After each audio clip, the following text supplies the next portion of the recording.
ग्रामीण विकास मंत्री श्री नीतीश मिश्रा जी, हमारे प्रधान सचिव श्री अंजनी कुमार सिंह जी, ग्रामीण विकास विभाग के और पंचायती राज विभाग के सचिव श्री अमृतलाल मीना जी, अनुसूचित जाति एवं अनुसूचित जनजाति कल्याण विभाग के सचिव श्री SM राजू जी, लोक स्वास्थ्य अभियंत्रण विभाग के अभियंता प्रमुख सह विशेष सचिव श्री जयशंकर चौधरी जी, विभिन्न जिलों से आए हुए सभी हमारे उप विकास आयुक्तगण, जिला ग्रामीण विकास अधिकरण के निदेशकगण, PHED के कार्यपालक अभियंतागण, प्रखंड विकास पदाधिकारीगण, प्रखंड प्रोग्राम पदाधिकारीगण,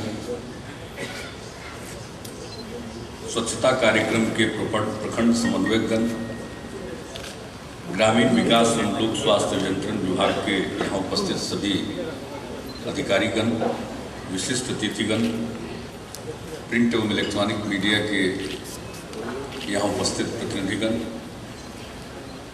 देवियों और सज्जनों, विश्व शौचालय दिवस के अवसर पर आयोजित इस कार्यशाला में उपस्थित होकर मुझे खुशी हो रही है। विश्व स्तर पर विश्व शौचालय दिवस मनाने का सिलसिला पिछले वर्ष से प्रारंभ हुआ है, जैसा कि ग्रामीण विकास मंत्री जी ने बताया और आप सब अवगत हैं।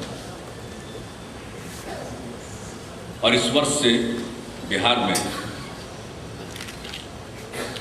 मनाया जा रहा है और बहुत ही बेहतरीन ढंग से विश्व शौचालय दिवस का आयोजन किया गया है। इस प्रकार की एक बृहत कार्यशाला का आयोजन करके मैं इसके लिए ग्रामीण विकास विभाग और लोक स्वास्थ्य अभियंत्रण विभाग को बधाई देता हूँ।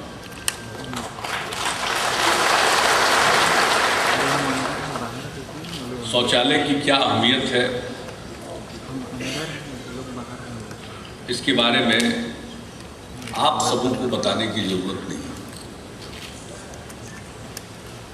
लेकिन यह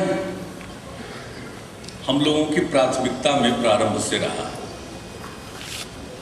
और जिसका जिक्र श्री नीतीश मिश्रा जी ने किया। हम लोगों ने बिहार में इस कार्यक्रम का विस्तार किया था जब निर्मल भारत अभियान के अंतर्गत गरीबी रेखा से नीचे रहने वाले परिवारों के लिए शौचालय निर्माण की योजना चल रही थी। तो एक तो उसमें राशि अपर्याप्त थी, उसमें हम लोगों ने सबसे पहले राज्य सरकार की तरफ से अपना अंशदान बढ़ाया था और इसके बाद इस योजना का विस्तार हम लोगों ने किया और जो गरीबी रेखा के नीचे नहीं है, जिसे APL परिवार करते हैं, उन परिवारों को भी इसमें हम लोगों ने शामिल किया। और उसके लिए हम निर्मल भारत अभियान की योजना को तो बदल नहीं सकते थे, हम लोगों ने राज्य योजना से लोहिया स्वच्छता योजना की शुरुआत कराई। अब आपको बहुत दिलचस्पी होगी लोहिया जी के नाम पर क्यों रखा गया। लोहिया जी के नाम पर सिर्फ इसलिए हम लोगों ने नहीं रखा कि हम समाजवादी विचार को मानते हैं और समाजवादी चिंतक थे, जन नेता थे और बहुत बड़े स्वतंत्रता सेनानी थे, सिर्फ इसलिए नहीं किया। लेकिन लोहिया जी ने जो मौलिक चिंतन देश में समाजवाद के लिए किया, अनेक विषयों पर उनकी एक राय थी और उसको वो बहुत ही मुखरता के साथ प्रकट करते थे।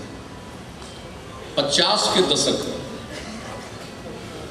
60 के दशक जब शौचालय आदि के बारे में कोई सोचता भी नहीं था, अभी तो पिछले 10-15 वर्षों से 20 वर्षों से कह लीजिए इसके बारे में काफ़ी चर्चा होती।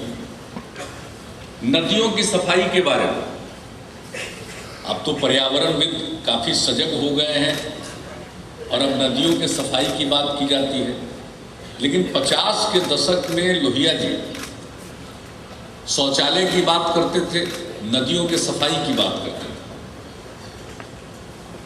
और वो तत्कालीन प्रधानमंत्री पंडित जवाहरलाल नेहरू जी के धुर विरोधी थे, लेकिन उन्होंने एक बार यह कह दिया कि अगर इस देश की महिलाओं के लिए नेहरू सरकार शौचालय बना दे तो मैं विरोध करना छोड़ दूंगा। वो इतने संवेदनशील थे शौचालयों के प्रति, और उन्होंने लिखा और छात्र जीवन से ही हम लोगों ने उसको पढ़ा और खुद भी महसूस किया। जब छात्र जीवन से बाहर निकलकर सार्वजनिक जीवन में प्रवेश किया हम लोगों ने, तो हमने देखा उसको बहुत ही निकटता से और महसूस किया। हर जगह महिलाएं सड़क के किनारे, रास्ते के किनारे शौचालय जाने के लिए मजबूर होती थी,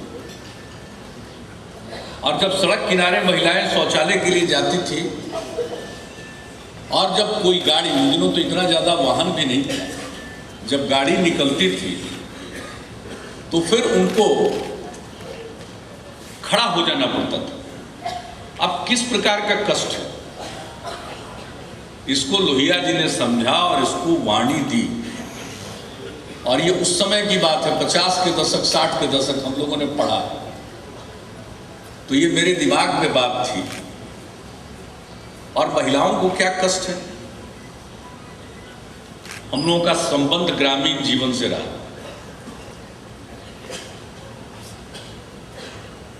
और गांव की क्या स्थिति होती है, सवेरा होने के पहले और अंधेरा होने के बाद गांव की महिलाएं बाहर निकलती है शौच के लिए। दिन में नहीं निकल सकती, मर्द तो कभी भी चले जाते हैं, लेकिन महिलाओं की इस तकलीफ को उस जमाने में भी समझा उन्होंने। इसलिए जब हम लोगों ने निर्णय लिया कि हम जो बीपीएल में नहीं हैं, एपीएल परिवार के हैं और जिनके पास अपना घरेलू शौचालय नहीं है, उनको शौचालय निर्माण के लिए भी राज्य सरकार की तरफ से सहायता दी जाएगी, तो हमने उस समय यह उचित समझा, मुनासिब समझा कि यह उपयुक्त होगा कि इस योजना का नाम लोहिया जी के नाम पर दिया गया, क्योंकि वो पहले व्यक्ति थे, देश के नेता थे जिन्होंने इसको माना। उसके बाद मुझे बड़ी खुशी हुई, काफ़ी कई साल तक इस योजना को चलाने के बाद, अभी जब श्री जयराम रमेश जी ग्रामीण विकास मंत्री थे, अभी 2 साल पहले वो पटना आए हुए थे और संवाद में कार्यक्रम था हमारे सचिवालय में, जो सभा कक्ष है उसमें एक कार्यक्रम था, और उसमें हमने उनसे 2 बातें कही कि भाई जो ये शौचालय का आकार है, अगर कोई व्यक्ति, यानी उस मीटिंग में जितने लोग बैठे थे उनको हमने इंगित करके कहा कि अगर हम में से कोई व्यक्ति उस शौचालय में बैठ करके दिखा दे, शौचालय तो बन रहे थे लेकिन काफी संकरे थे, और दूसरी बात है कि उसमें कोई दरवाजा नहीं था। हम लोगों की पहल से तो बड़े पैमाने पर शौचालयों का निर्माण हुआ, लेकिन उस शौचालय का आकार ऐसा था कि उसके इस्तेमाल करने में लोगों को कठिनाई होती थी। किसी न किसी प्रकार का कपड़े का, जूट का पर्दा जैसा लोग लगा देते थे, लेकिन वो कितनी देर रहेगा, और हवा चलेगी तो वो हट जाएगा, फिर शौच करता हुआ व्यक्ति बेपर्द हो जाएगा, ये कोई नहीं चाहेगा। तो वैसी स्थिति में हमने उसके आकार, उसके डिजाइन के बारे में कहा, और दूसरी बात हमने ये, जो आज आपके समक्ष हमने जिस बात की चर्चा की, जो बीपीएल में नहीं आते हैं, एपीएल में हैं, जिनके घर में शौचालय नहीं है, उन घरों के महिलाओं की भी स्थिति वैसी ही है। तो ये 2 बात हुई, और मुझे खुशी है उस मीटिंग में भी उन्होंने कुछ रिस्पॉन्ड किया, और बाद में तो ये कार्यक्रम बना, और वहाँ से इसकी उत्पत्ति हुई है कि अब इसमें कन्वर्जेंस हो रहा, यानी मनरेगा के अंतर्गत भी अनुमान्य हो गया और मनरेगा का 4500 रुपया और निर्मल भारत अभियान से 4600 रुपया, 900 रुपया लाभान्वितों का अपना योगदान, मिलाकर 10,000 रुपये का शौचालय। और कोई व्यक्ति चाहे तो इससे बेहतर भी अपनी तरफ से और पैसा खर्च करके बना सकता है। अब ये बड़ी खुशी की बात है और इसके क्रियान्वयन को लेकर के ये कार्यशाला का आयोजन हो रहा, ये बहुत जरूरी है। एक तो 2 योजनाओं का कन्वर्जेंस है, कैसे हम इसको ठीक ढंग से लागू करें, लोगों को प्रेरित करें। हमने अभी हाल में, मेरे हिसाब से इसी साल जाड़े के महीने में, अगर अंजनी बाबू को याद होगा, वो गांव है ठीक नालंदा के खंडहर के पास, वहाँ हम लोग गए हुए थे और वहाँ हमने देखा कि ये ईंट का टुकड़ा वहाँ रखा हुआ। हमने पूछा ये किस लिए, तो कहा ये शौचालय बन रहा। तो वहीं ठहर गए। हमने कहा भाई शौचालय बन रहा है ईंट के टुकड़ों से, पूरा ईंट भी नहीं है। तो पता चला कि साहब इस योजना में कोई NGO को दिया जाता है। तो हमने आते ही कहा कि भाई इस पर तो FIR पहले की थी, ये कौन बना रहा है इस तरह का शौचालय। और दूसरी बात है कि पूरी नीति पर गौर करना जरूरी है, उस पर गौर किया गया, विचार किया गया, ग्राम पंचायतों को भी ये काम दिया गया और इंदिरा आवास के लाभार्थियों के मामले में प्रखंड विकास पदाधिकारी को ये काम। तो इसको कैसे करना है, इस पर अब कई मुद्दे इसमें शामिल हैं। इसको देखना, इसकी गुणवत्ता अच्छी, लोग बनाएं, उनको प्रेरित किया जाए और ठीक ढंग से बनाएं, उसका इस्तेमाल लोग करें, इस्तेमाल करने के लायक है।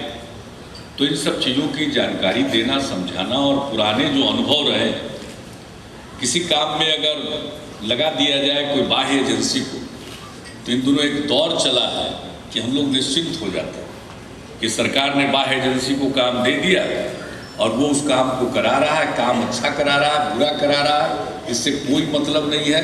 हमारा खर्च शो हो गया, दिखाई पड़ गया कि हमने इतनी राशि खर्च कर दी और हम निश्चिंत हो जाते हैं।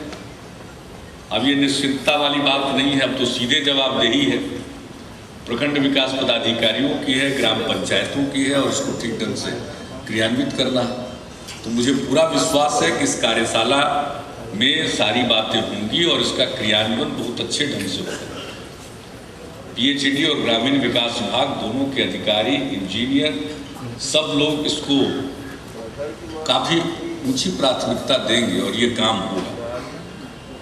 मैं आपको याद करा दूं, आप में से संभवतः बहुत लोगों को ध्यान होगा, चूँकि पूरे बिहार के लोग हों किसी न किसी पद पर, जो नए लोग सेवा में आए हैं उनकी बात तो अलग है, जो 2009 में राज्य सरकार की सेवाओं में होंगे तो उनको याद होगा कि जब मैं विकास यात्रा पर निकला था और उसके पहले भी अनेक कार्यक्रमों में 2007-8 में जहाँ कहीं भी हम जाते थे और जनसभाओं में लोग संकल्प लेते थे, मसाल जला करके, दिन में भी मसाल जलाते थे और संकल्प लेते थे मसाल लेकर, और वो संकल्प हम कराते थे मन से लोगों को कि भाई घर में शौचालय जरूर बनाएं।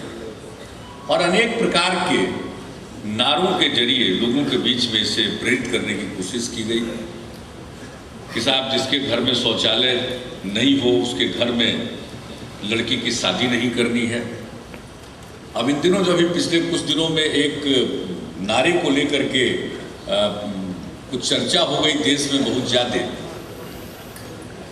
पहले शौचालय तब देवालय।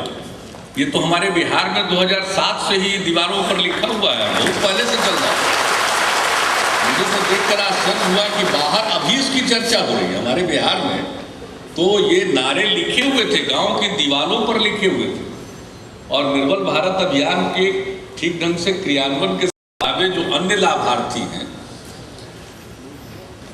जिनके लिए ग्राम पंचायतों के माध्यम से शौचालय का निर्माण कराया जाएगा, तो फिर वो बना लेंगे, तब ये 4600 रुपया मिलेगा। तो इसका कोई रास्ता निकालना पड़ेगा।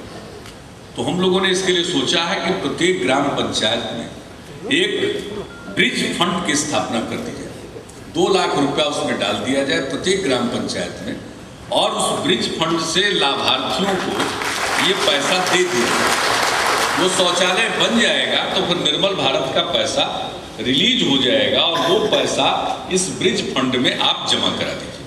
और इस प्रकार से वो बारी बारी से ये पैसा लैप्स नहीं करेगा और ये रोटेट करता रहेगा चक्रीय रूप से। फिर अगला लॉट जो लाभार्थियों का आएगा उसको देना है तो इस ब्रिज फंड से उसको एडवांस किया जा सकता है और मनरेगा का पैसा मिलकर शौचालय बन गया।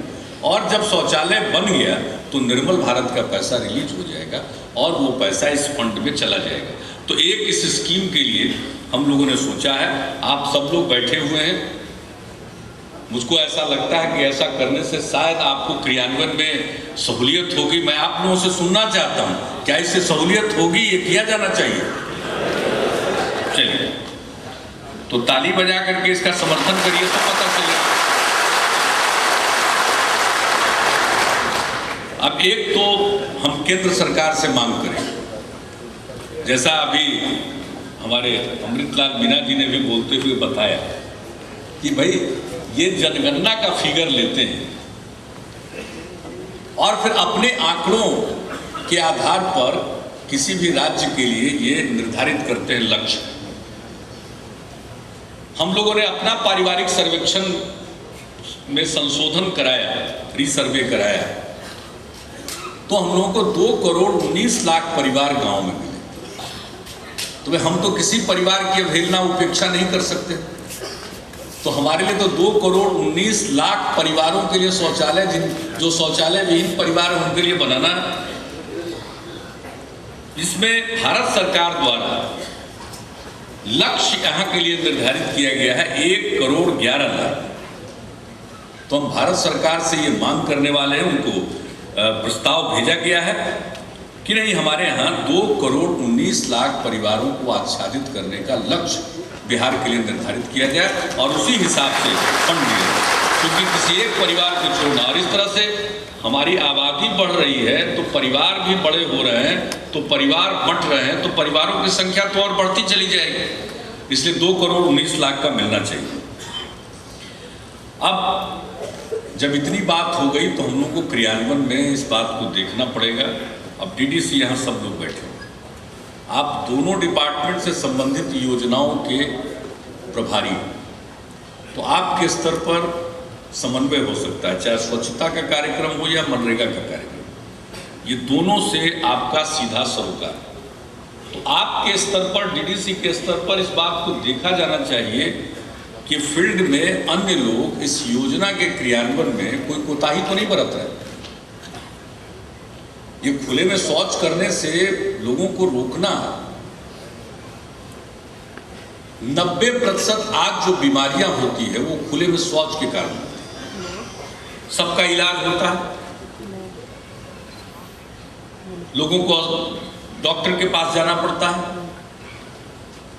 अगर शौचालय का प्रबंध हो जाए तो कई प्रकार की बीमारियां तो होंगी ही नहीं, तो आप समझ सकते हैं कि लोग स्वस्थ रहेंगे और इलाज पर खर्च घटेगा, परिवारों का भी और सरकार का भी, क्योंकि सरकार की तरफ से इलाज का प्रबंध किया जाता है। इसलिए इस योजना के क्रियान्वयन में किसी प्रकार की ढिलाई नहीं होनी चाहिए और जो कोताही बरतते हुए पाए जाए तो उनके ऊपर ठोस अनुशासनिक कार्रवाई की जाएगी, उनको चिन्हित करके। और एक आग्रह भी हमारा है सरकारी कर्मचारियों से कि वे जो कई प्रकार के सरकारी कर्मचारी हैं या इन दिनों सरकार के साथ जुड़ गए काम के सिलसिले में, तो हम उन सब लोगों से अपील करेंगे कि भाई, और दूसरे लोग भी जो सक्षम हैं, जो सक्षम नहीं है उनके लिए तो हम लोगों ने योजना बना दी, बीपीएल हो या एपीएल, लेकिन बहुत लोग सक्षम हैं शौचालय बनाने, उनकी आर्थिक स्थिति है और जो स्पष्ट दिखता है, जो सामाजिक आर्थिक जातीय जनगणना हुई है उसके आधार पर स्पष्ट रूप से दिख रहा है कि ऐसे परिवार सक्षम हैं। तो मैं उन सभी परिवारों से और सरकारी कर्मियों से अनुरोध करूंगा, या सरकार के काम से जुड़े हुए लोगों से मैं अनुरोध करूंगा कि अपने अपने घरों में, जिनके घरों में शौचालय नहीं है, वो 3 महीने के अंदर अपने अपने घरों में शौचालय का निर्माण जरूर करें। वो सक्षम है, कर सकते। तो ऐसा करने से भी कितने लाख शौचालयों का निर्माण हो जाएगा, आप इसकी कल्पना करिए। तो ये मैं समझता हूं कि कलेक्ट्रेट में, प्रखंड में, हर जगह ये एक लिख देना चाहिए और लोगों को प्रेरित करना चाहिए, काम जरूर करें। और एक चीज उसके बारे में हम सब लोग गंभीरतापूर्वक विचार कर रहे हैं और उसके लिए कानून में संशोधन करना पड़ेगा और हम करेंगे भी, कि जो पंचायती राज संस्थाएं और नगर निकायों के जो चुनाव होते हैं, तो आपको मालूम है हम लोगों ने जनसंख्या स्थिरीकरण के लिए किया कि भाई जो 2 से अधिक बच्चे होंगे वो चुनाव नहीं लड़ सकते। तो उसी तरह से जिनके घर में घरेलू शौचालय नहीं होगा वे भी चुनाव लड़ने के हकदार नहीं होंगे। ये कानून में संशोधन करने का हमारा विचार है, क्योंकि जो जिस स्तर के हैं उनके लिए योजना तैयार है। अब ये कोई नहीं कह सकता हम तो गरीब आदमी, हम नहीं बना सकते। भाई आप गरीब आदमी हैं तो आपको तो 9,100 रुपये की मदद देने की योजना सरकार की हो गई है, बनवा लीजिए। और अगर सक्षम है तो अपने घर में जरूर बनाइए। तो इसलिए अब ये कोई नहीं कह सकता है कि साहब हम कहां से बनाएं। बनाने के लिए तो सरकार तैयार है, पैसा देने को तैयार है। इसलिए जो लोग भी पंचायतों का या नगर निकायों का चुनाव लड़ने को इच्छुक हैं, मैं उनसे आग्रह करूंगा कि चुनाव तो अभी दूर है, लेकिन उसके पहले ही जो लोग इच्छुक हैं अपना घरेलू शौचालय जरूर बना लें, क्योंकि यह आधार बनेगा। और हम लोग इस दिशा में कानून में संशोधन पर भी गौर कर रहे हैं। तो हर प्रकार से इसको एक अभियान के रूप में और एक आंदोलन के रूप में लेना, और इसमें सबकी भागीदारी की जरूरत है, चाहे वो सरकारी लोग हों, सरकारी महकमे हों, या सिविल सोसाइटी के लोग हों, आम लोग हों, सभी लोगों के सहयोग की आवश्यकता है। और मैं समझता हूं कि सबका सहयोग होगा तो हम जरूर, जो एक दुनिया का लक्ष्य रखा गया है कि हम 2015 तक जो शौचालय विहीन घर हैं, कम से कम आधे घरों में शौचालय बनवा दें। हम आधे का लक्ष्य नहीं रखेंगे, हम पूर्ण का लक्ष्य रखेंगे कि प्रत्येक घर में शौचालय बना दें। और इसके लिए 2021-22 जो भी तारीख हो, और शौचालय निर्माण की इस योजना को हम मिशन मानव विकास के अंतर्गत मॉनिटर करेंगे, इसका अनुश्रवण करेंगे। तो इन्हीं शब्दों के साथ आज के इस अवसर पर आप सब इस कार्यशाला में आए हैं। मुझे पूरा विश्वास है कि इसकी महत्ता को समझते हुए इसे काफ़ी अहमियत देंगे और इसको क्रियान्वित करेंगे। ये आने वाली पीढ़ी की बहुत बड़ी सेवा है, पढ़ाना और स्वच्छता के लिए लोगों को बताना, ये सबसे बड़ी सेवा है। तो इन्हीं शब्दों के साथ आज के इस दिवस पर मैं आप सबको अपनी शुभकामनाएं देता हूं और आप सबको बहुत बहुत धन्यवाद। जय हिंद, जय बिहार।